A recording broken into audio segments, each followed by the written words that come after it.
warahmatullahi wabarakatuh. Perkenalkan, nama saya Niamatus Sada MPD. Saya dari CGP Angkatan 8 di SMP Negeri 2 Tamu Selatan. Kali ini saya akan melakukan pengimbasan tentang aksi nyata modul 1.4, yaitu tentang budaya positif. Di alur kegiatan dilakukan pertama itu pendahuluan, yang kedua kegiatan inti meliputi keyakinan kelas, kontrol guru, dan segitiga restitusi, dan yang ketiga penutup. Kesepakatan belajar, yang pertama semua peserta memiliki kesempatan berpendapat, kedua berpikiran terbuka dan saling menghormati, yang ketiga berpendapat setelah dipersilahkan, yang keempat berpartisipasi penuh, dan yang kelima gembira. Lalu keyakinan kelas. Keyakinan kelas itu adalah sesuatu yang diyakini bersama yang berasal dari penyatuan pikiran untuk menjadi nilai-nilai kebaikan untuk diturunkan di kelas-kelas. Nah, di sini yang sudah disepakati bersama murid-murid, yang pertama itu kesepakatan kelasnya adalah hadir tepat waktu, yang kedua aktif dalam pembelajaran, yang ketiga menghargai pendapat, yang keempat bertanggung jawab, yang kelima menjaga kebersihan, yang keenam tidak ada bullying, yang ketujuh tertib, dan yang kedelapan menggunakan HP tidak pada saat jam pelajaran kecuali dibutuhkan.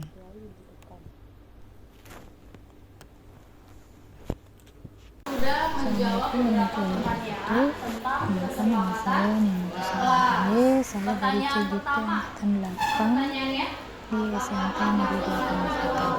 Kali ini saya akan melakukan pembahasan tentang aksi nyata modul 1.4, yaitu tentang budaya positif. Di alur kegiatan dilakukan pertama pendahuluan, yang kedua kegiatan inti meliputi keyakinan kelas, kontrol guru, dan segitiga restitusi, dan yang ketiga penutup. Kesepakatan belajar, yang pertama semua peserta memiliki kesempatan berpendapat, kedua berpikiran terbuka dan saling menghormati, yang ketiga berpendapat setelah dipersilakan, yang keempat berpartisipasi penuh, dan yang kelima gembira. Lalu keyakinan kelas. Keyakinan kelas itu adalah sesuatu yang diyakini bersama yang berasal dari penyatuan pikiran untuk menjadi nilai-nilai kebaikan untuk diturunkan di kelas-kelas.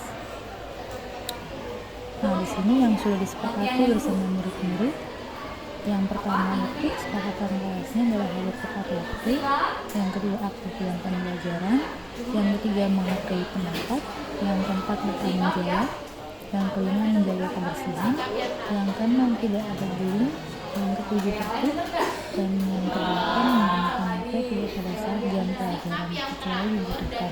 Dalam mengerjakan suatu hal, sikap yang baik dan teratur dalam mengerjakan suatu hal. Jadi disiplin adalah keteraturan. Kamu harus patuh terhadap peraturan. Nah, pertanyaan kelima tadi adalah contoh-contoh dari disiplin ya. Contohnya apa? Yang pertama, datang tepat waktu. Yang kedua, menjaga kebersihan. Yang ketiga, mengerjakan tugas tepat waktu. Apalagi disiplin yang sudah kamu terapkan. Bersikap sopan. Apalagi yang lain bro. Tidak menyontek, tidak membeda-bedakan teman, tidak terlambat masuk kelas. Lagi, tidak semua? Tidak saling bermusuhan atau tidak suka bullying ya. Tidak ada yang saling ngata-ngatain, baik itu ngatain nama orang tua atau fisik temannya dikata-katain. Misalnya jadi makin banget tuh nggak boleh begitu ya. Semua makhluk adalah ciptaan Allah, harus kamu saling hargai. Oke ya. Di stop dulu, kita lanjut. Tadi dibahas tentang data tepat waktu.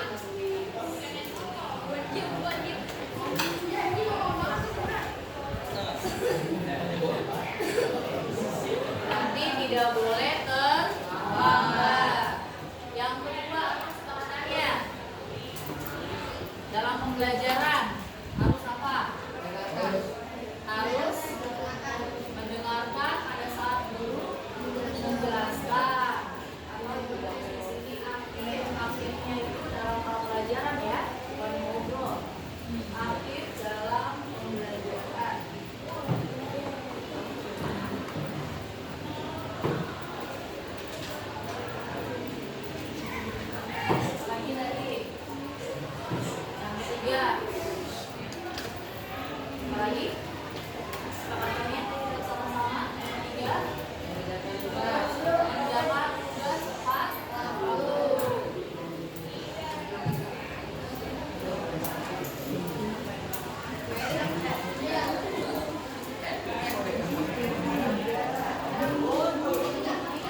menjaga kebersihan. Piket sudah berlaku hari ini. Tadi yang piket hari ini piket semua nggak? Sesi kebersihan siapa? Sesi kebersihan. Nah, tanggung jawabnya adalah memantau teman-temannya. Ya, setiap harinya. Kemudian yang piket kalau perlu kamu buat absen nggak apa-apa. Yang piket hari ini, kan ada berapa orang dalam hari? Ada 6 ya? Ada 6 orang. Checklist, sudah piket semua. Yang 3 piket, konsekuensinya kita sepakati bareng-bareng hari ini. Ya, kalau melanggar. Satu lagi, menghargai pendapat.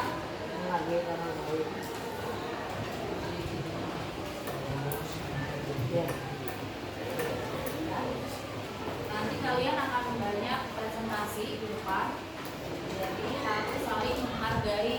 Namanya presentasi tidak boleh kamu yang belakang ngobrol misalnya. Ya, jadi menghargai pendapat teman-temannya. 8, sepakat tadi? Sepakatannya? Sepakat. Sekarang kita buat konsekuensinya. Kalau melanggar kesepakatan ini apa? Konsekuensinya? Lapangan. Lapangan? Konsekuensi.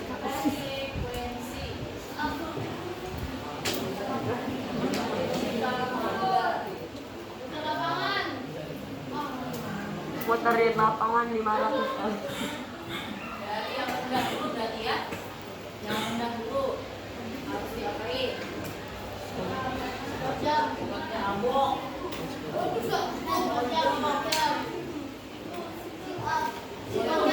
Ini jangan pakai fisik ya. Jangan nggak tahu temennya punya penyakit fisik atau gimana. Jangan berbau fisik deh. Apa kira-kira?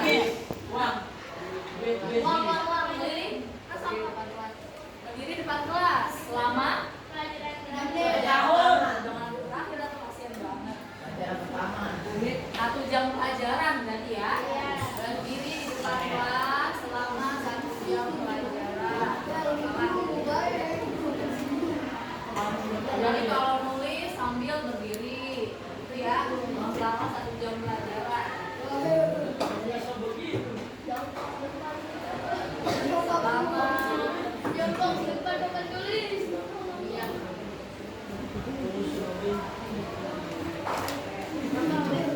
Kalau dia masih melanggar, yang kedua apa? Suruh balik. Suruh balik. Langsung dipanggil berarti ya. Ya Bu, tolong Panggil.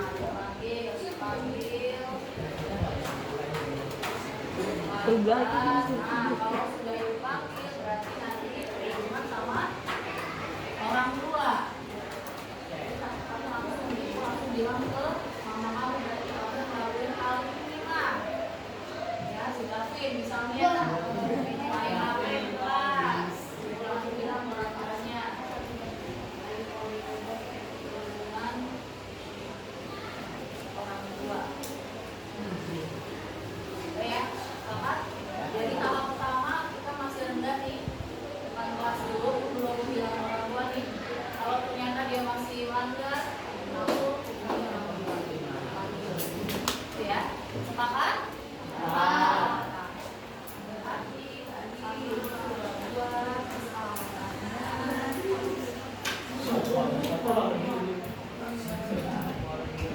ini perlu dilatih-latih lagi nih, kalian kesepakatannya bersama lagi. Nanti lagi kurang berapa?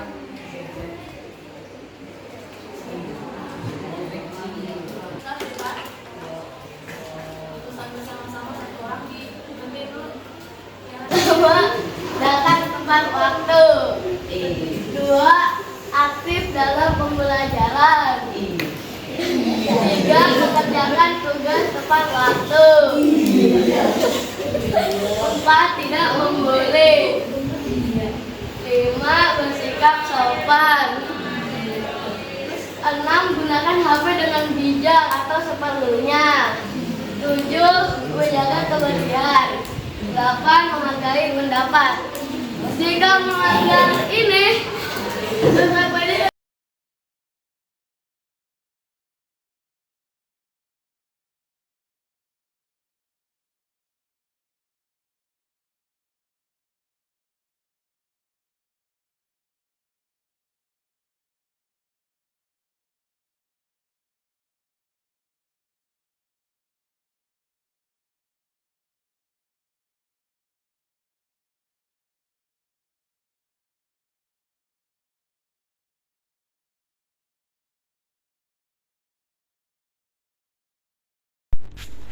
Posisi kontrol guru. Menurut Diana Gosen, ada 5 posisi kontrol guru yang diterapkan seorang guru atau orang tua atau atasan. Yang pertama adalah penghukum.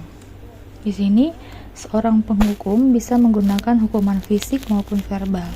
Orang-orang yang menjalankan posisi penghukum senantiasa mengatakan bahwa sekolah memerlukan sistem atau alat yang dapat lebih menekan murid-murid lebih dalam lagi.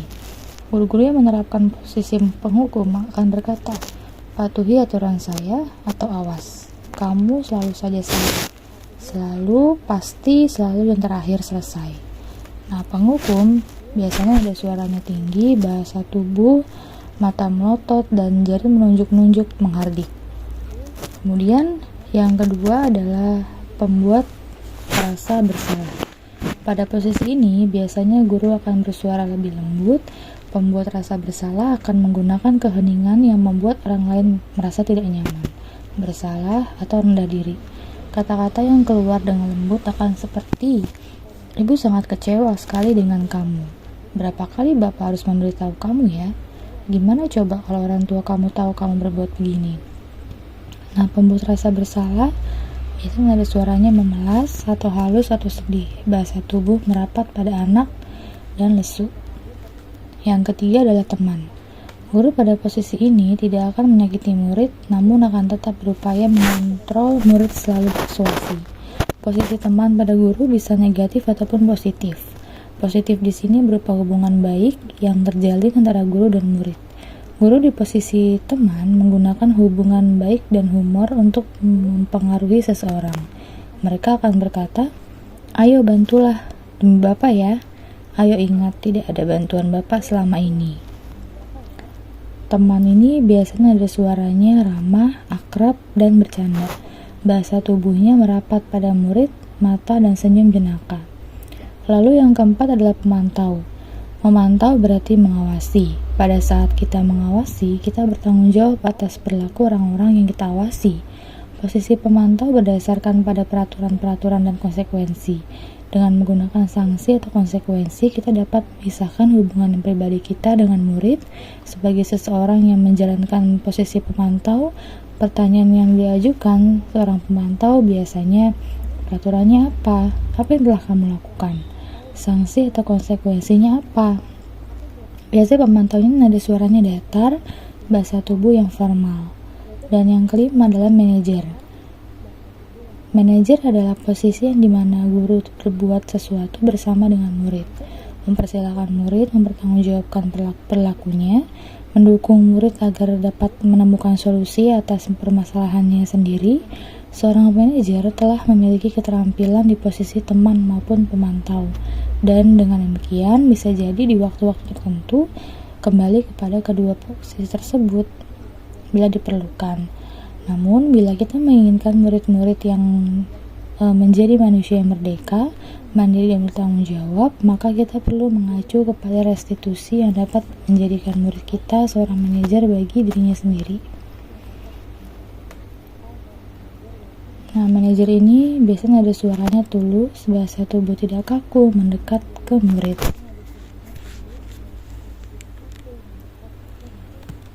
Lalu restitusi. Proses kolaboratif yang mengajarkan murid untuk mencari solusi untuk masalah dan membantu murid berpikir tentang orang seperti apa yang mereka inginkan dan bagaimana mereka harus memperlakukan orang lain. Atau kedua cara menanamkan disiplin positif pada murid.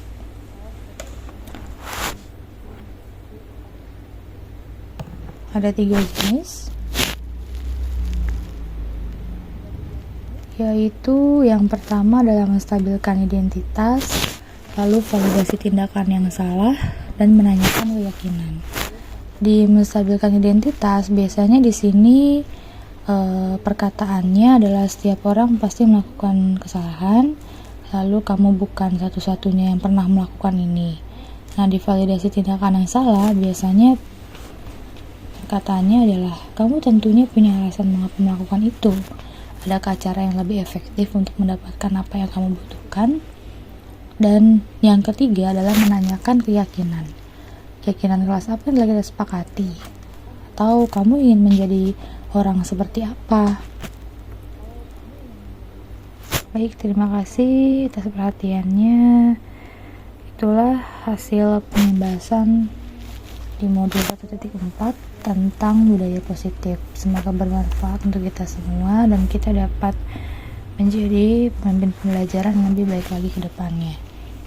Terima kasih, saya ucapkan kurang lebihnya saya mohon maaf. Wassalamualaikum warahmatullahi wabarakatuh.